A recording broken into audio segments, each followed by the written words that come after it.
김영삼 전 대통령의 연결식을 하루 앞두고 각계의 추모 물결이 정점에 이르고 있습니다. 경남 거제에서 정치 생활을 시작했지만 부산 서구에서만 7번의 국회의원에 당선되며 정치적 입지를 다졌던 고 김영삼 전 대통령. 30년 넘게 유신과 군부 독재에 맞서 우리나라 민주주의의 초석을 다졌습니다. 부산 시민들은 생전의 고인을 기억하며 전국에서 가장 많은 2만 명 가까운 조문객이 고인의 빈소를 다녀갔다고 합니다. 오늘도 부산시청을 비롯한 부산 시내 11곳의 분향소에 시민들의 발길이 끊이지 않고 있는데요. 오늘 부산하우에서는 고 김영삼 전 대통령을 기억하는 부산 시민들의 이야기를 들어봅니다. 부산에 마련된 고 김영삼 대통령의 분향소. 하루에만 6천여 명이 넘는 시민들이 분향소를 찾아 깊은 애도를 표하고 있습니다. 그동안 수고했다고. 그리고 편히쉬라고. 우리가 군사 독재에서 첫째 민주화를 이끄는 사람이 김영삼 대통령입니다. 대한민국 민주주의의 어떤 씨앗을 심으신 대통령이 아닌가 그렇게 생각합니다. 마침내 이날의 민주주의가 되어갔다. 아무리 다른 놈을 뱉을지라도 새벽이 온다는 것을 믿었습니다. 어느 경우든지 정의는 반드시 승리할 것입니다, 여러분. 서구에서 당선돼가지고 몇 년 부산 민주주의에서 발판돼가지고 민주주의의 하나 선봉자입니다. 횃불 같은 어둠을 밝혀주신 분. 그 불빛을 따라서 많은 분들이 뒤따라갔잖아요. 김영삼 전 대통령은 1954년 만 25의 나이로 국회의원에 당선됩니다. 최연소 국회의원이라는 기록을 세우며 화려하게 정계에 데뷔한 그는 1979년 YH 무역농성 사건에서 기꺼이 당사를 해주며 약자편에 선 정치활동을 펼쳤습니다. 미천년이 흐려질 것이다 하는 것을 영원해 보는 것입니다. 이후 경찰에 강제 연행된 그는 신민당 총재로서 직무집행을 정지당하는 것뿐만 아니라 국회의원에서 제명되는 수모까지 겪어야 했습니다. 그의 정치 인생이 끝날 수도 있는 위기를 맞은 것입니다. 이 사건을 계기로 당시 유신 정권에 반대했던 국민들의 여론은 들끓기 시작합니다. 특히 부산과 마산의 시민들은 민주화 운동을 펼치며 강력히 반발했는데요. 이 항쟁은 유신 정권이 끝나는 계기가 되기도 했습니다. 유신 독재 정권이 아주 극에 달했을 때 김영삼 당시 야당 총재의 대정권의 어떤 비판적인 발언을 문제 삼아 국회에서 제명을 할 때 부마 사태, 이른바 부산 마산에서 시민들이 들고 일어나서 유신 정권의 항구에서 이른바 부마 사태 아니었으면은 김영삼 대통령 말할 것도 없고 정치인 김영삼 씨가 생존하기 어려운 이런 상황에. 하지만 독재는 끝나지 않았습니다. 군사 쿠데타를 일으킨 전두환 신군부가 정권을 잡은 것입니다. 이후 광주에선 끔찍한 대학살이 일어났고 분개한 김영삼 전 대통령은 1983년 민주화 5개항을 요구하는 성명을 발표하고 목숨을 건 단식에 들어갑니다. 아무도 군부 독재에 대항도 못하고 정말 침묵 속에 있다가 언론이 그때 어떤 한 줄짜리 어느 정치인의 식사 문제라고 나올 정도였어요. 그 정도 언론의 자유가 억압당하던 그 시절에 오로지 혼자서 23일간은 진짜 목숨을 건 단식 투쟁, 그 위에 민추협을 결성해가지고 민주사랑을 결성하고, 그래서 이제 그 민주에 대한 국민들의 모든 표출된 생각을 한 대로 김영삼 총재가 이제 모았죠. 어려운 국면 속 김영삼 전 대통령은 김대중 전 대통령과 힘을 합쳐 반독재 투쟁 선봉에 나섭니다. 정치 활동이 기반이 되어주었던 부산 역시 그에게 아낌없는 지지를 보냈습니다. 한국이 부흥할 수 있는 기반이 되어준 데가 부산이고, 또 민주주의 역시도 마찬가지잖아요. 부산에서 불이 붙어야 다시 또 민주주의가 이렇게 새로 발전하고 하듯이, 그러니까 그런 의미에서 나는 김영삼 대통령이 어떻게 보면 부산의 어떤 기질을 잘 담았다. 부산을 위해서 부산 시민으로서 자부심을 가집니다.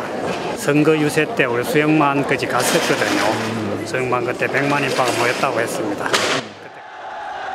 1987년 수영만에서 열린 대선 유세에는 그를 보기 위해 전국에서 100만 명이 넘는 인파가 몰려들었는데요.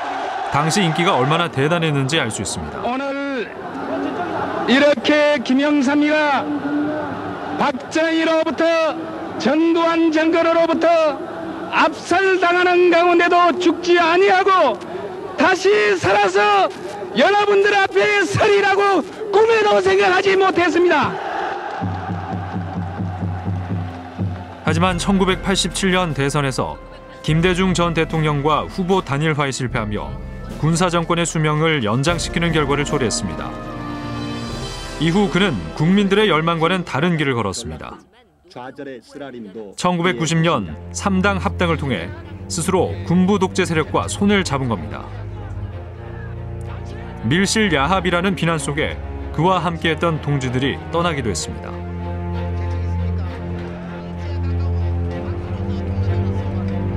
사실 3당 합당할 적에 우리 주위에 있는 동지들도 이건 뭔가 야합이고 잘못된 거다. 근데 그때 김영삼 총재는 아니야. 호랑이를 잡으려고 하면 호랑이 굴을 들어가야 된다. 이러한 비난을 딛고 1993년 그는 32년간의 군사정권 시대를 마감하고 문민 시대를 연 첫 번째 대통령이 됐습니다.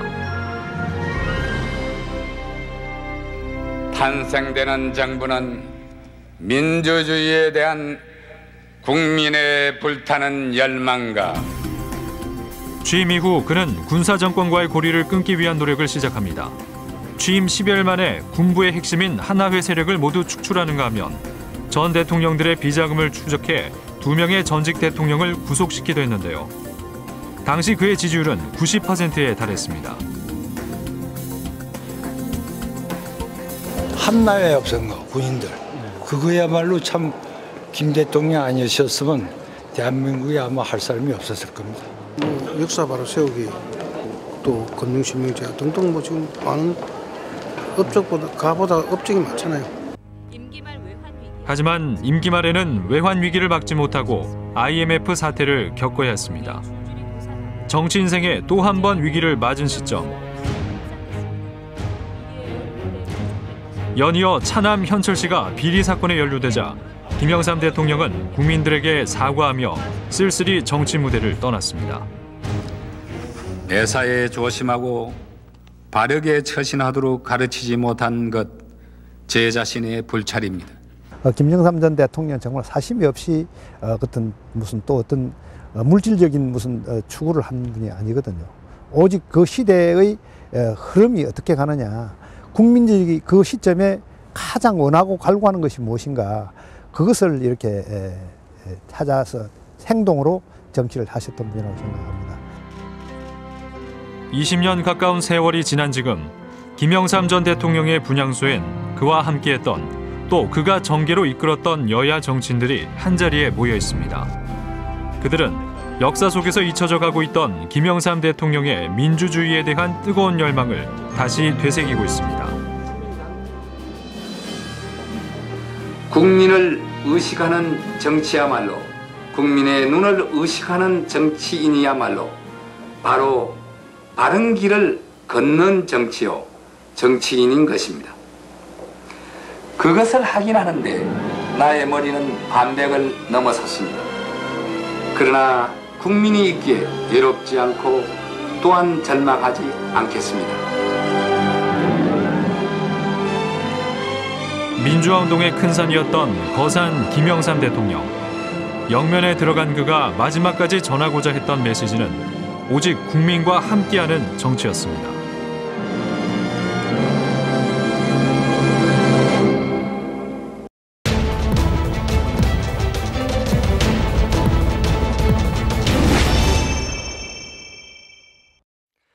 여러분은 사할린에 대해 아십니까? 지리적으로는 러시아 연해주 동쪽, 일본 북해도 북쪽에 위치한 긴 모양의 섬이고, 역사적으로는 일제강점기 수만 명의 청춘이 강제징용으로 끌려간 아픈 역사의 땅입니다. 인천에서 비행기로 2시간 반이면 닿을 수 있는 가까운 거리지만 그곳에 끌려갔던 사할린 한인들은 반세기가 지난 후에야 이 땅에 돌아올 수 있었는데요. 지금 사할린 현지에는 그들의 후손들이 자라고 있습니다. 최근 이 사할린 교포 3세, 4세들의 한국 방문이 늘고 있는 추세라고 하는데요. 할아버지와 부모님의 땅을 찾은 사할린 한인들의 이야기를 부산나우에서 취재했습니다. 함께 보시죠.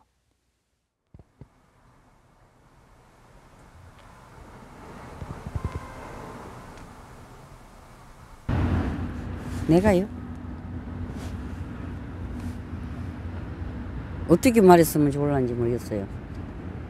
저요? 저는 꼭 100% 똑 한국인이라는 말 못해요. 왜 그러냐면 저는 아직도 모르겠어요. 한국 사람도 같기도 하고 또 모르겠어요. 그 너무 어려운 질문 대답 못해요. 정말 못해요.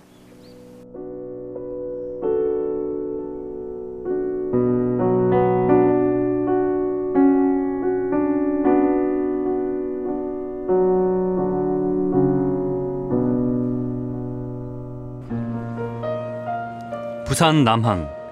이따금 이곳을 찾는 이가 있습니다. 시장을 오가는 수많은 사람들 가운데 평범해 보이는 이 여성. 러시아 국적을 가진 사할린 교포 3세 체디아나입니다.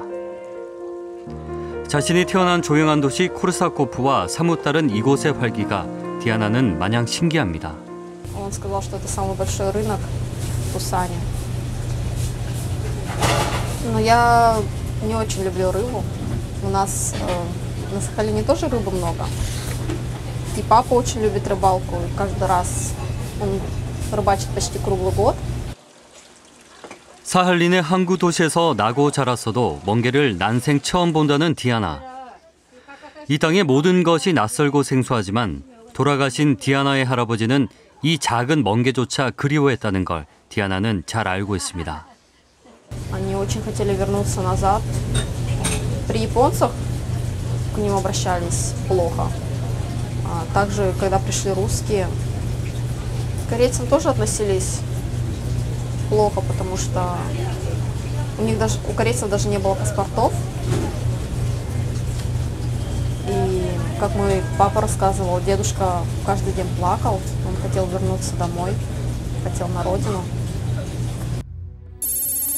사할린의 이주 역사는 1870년대부터 시작됩니다. 이후 1938년 일제의 국가 총동원령에 따라 조선인들이 탄광이나 철도 건설 현장의 인부로 끌려가면서 본격적인 강제 이주의 아픈 역사가 시작됩니다. 1945년 일본이 패전하면서 일본은 서둘러 자국민을 송환시켰고 사할린에 끌려갔던 조선인들은 드디어 고향에 돌아갈 수 있다는 희망에 부풀었습니다.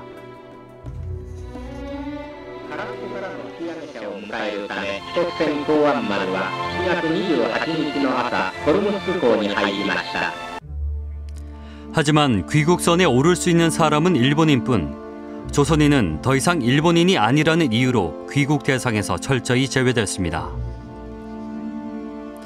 고향으로 돌아갈 날만 기다리던 4만 7천 명의 조선인은 그렇게 동토의 땅 사할린에 버려졌습니다. 그리고 70년이 흐른 지금 그들의 후손들이 새로운 꿈을 쫓아 할아버지의 고향 한국을 찾고 있습니다.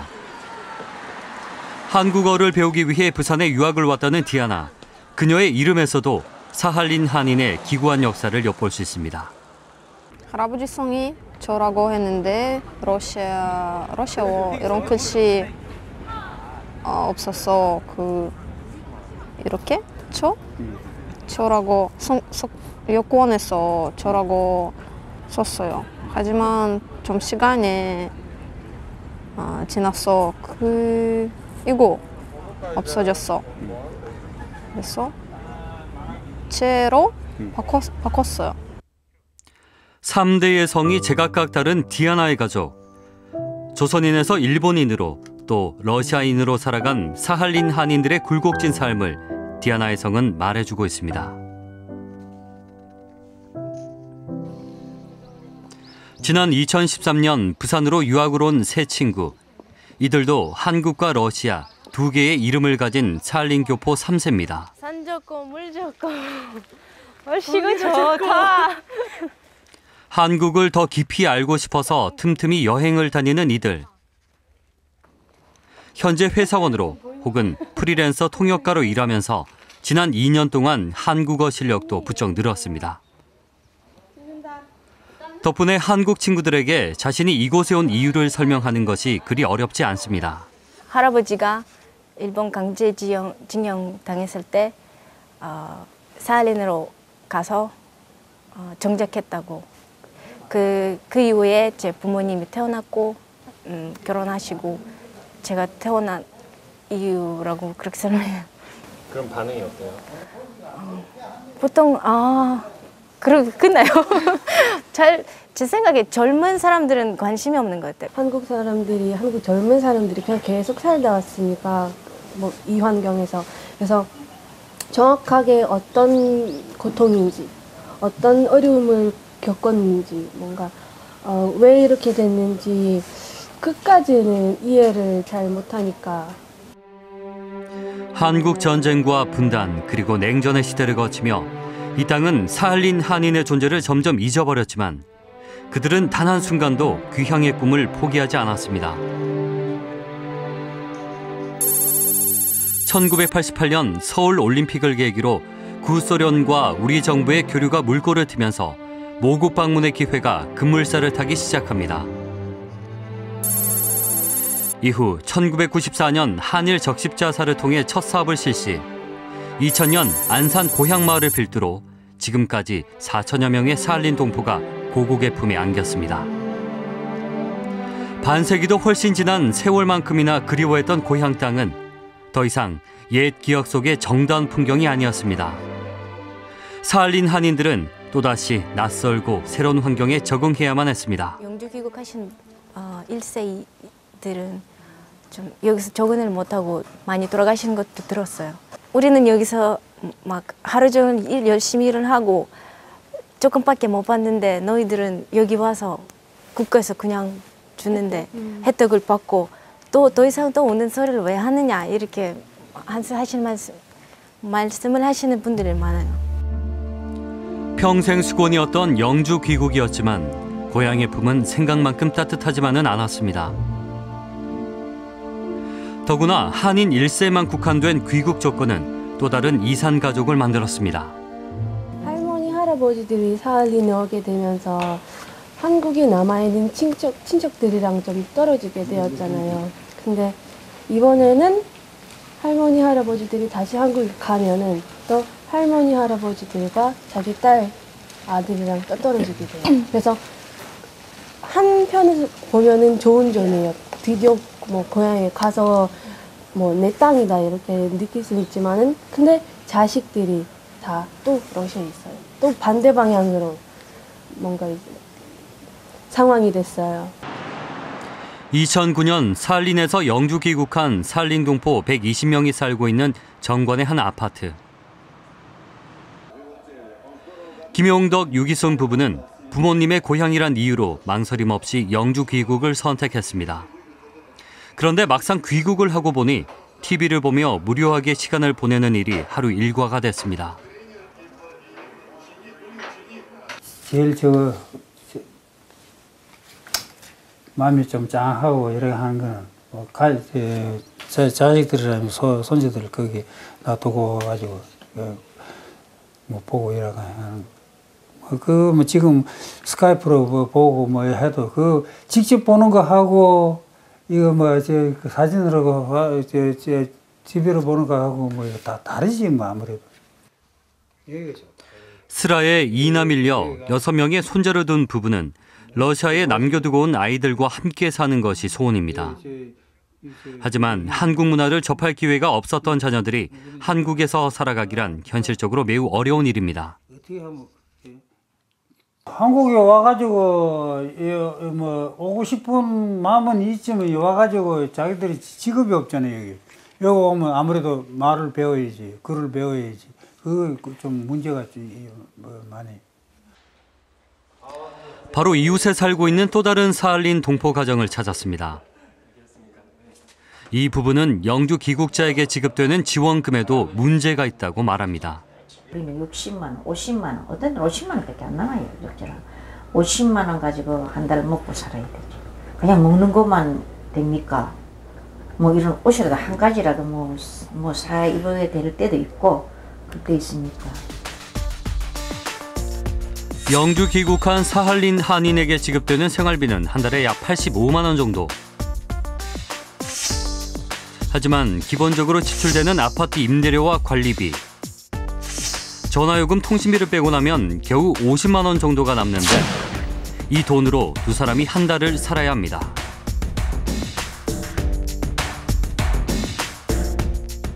일해도 돼요. 그럼 생계비가 안 나. 취소되는 거지. 취소 생계비 안 받고 일하면 월급으로 받아요.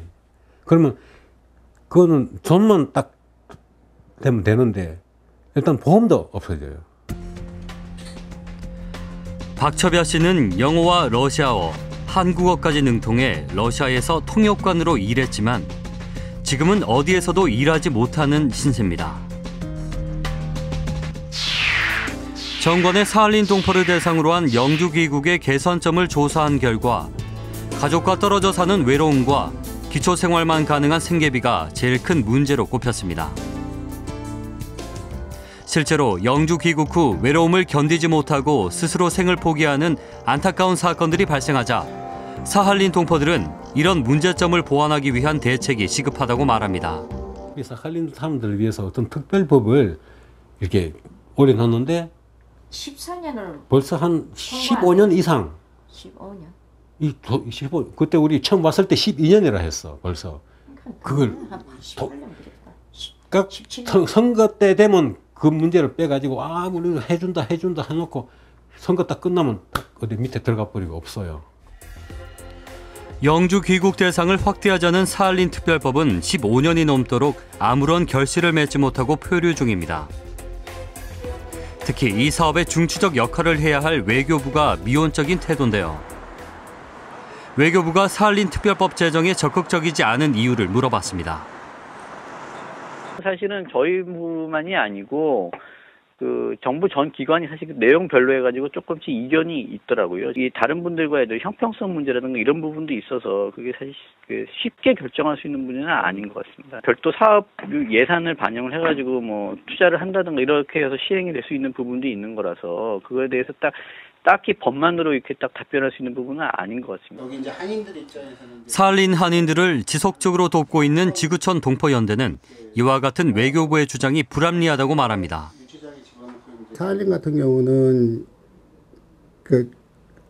거기에 계속 거주를 하고 싶어 해서 거주를 했었던 것도 아닌 거고,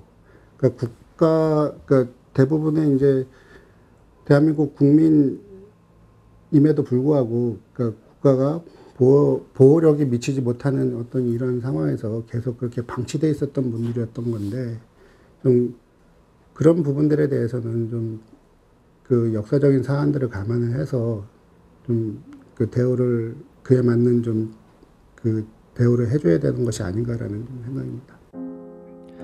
원치 않았던 강제 이주, 가장 힘들고 험한 곳에서 고된 노동과 배고픔, 추위를 겪어야 했던 사할린 한인들은 일본에 버려지고 우리의 무관심에 잊혀갑니다. 사할린 한인은 상당히 비극적인 어떤 대표성을 가지고 있는 우리 역사의 축소판입니다. 이분들에 대한 우리의 인식과 판단, 예우 이런 것들이 우리 사회의 어떤 국격의 문제라든가 성숙도를 반영한다고 저는 보거든요. 이분들을 우리 세금으로 얼마나 지원하느냐 마느냐 하는 이런 논의보다 사실 우리 역사 전체의 아픔을 좀 보듬는 차원에서 이분들로 상징되는 어떤 치유의 과정들을 이렇게 좀 밟아나가는 그런 성숙한 논의 이런 것들이 한국 정부에서 먼저 나와진다면, 현재의 영주 귀국 사업에서 일본은 여전히 사할린 1세만 책임지겠다는 입장을 고수하고 있으며 우리 정부의 태도 역시 크게 다르지 않습니다. 그러는 동안에도 많은 이가 세상을 떠났고 지금 생존해 있는 사할린 1세는 겨우 1000여 명에 불과합니다. 반드시 돌아가겠다는 간절한 염원을 품고 살았던 사할린 한인들. 우리가 그들의 아픔을 기억하고 보듬을 때 비로소 그들의 후손도 대한민국을 내 조국이라 말할 수 있지 않을까요? 한국 피가 그대로 남아 있겠지요. 어디를 가더라도 내 생각 그런 것 같아요. 어디 미국을 간다 해도 한국 사람은 한국 사람이지요. 그런 것 같아요. 러시아 사람은 내하고 이렇게 50년 넘어 살아도지요. 어떻게 이렇게 말하고 하는 때는지요. 서로 마음이 안 맞어요. 이렇게 오래 살아도. 러시아 사람은 러시아 사람이에요. 내는 조선 사람, 한국 사람은 한국 사람이에요. 그런 것 같아요.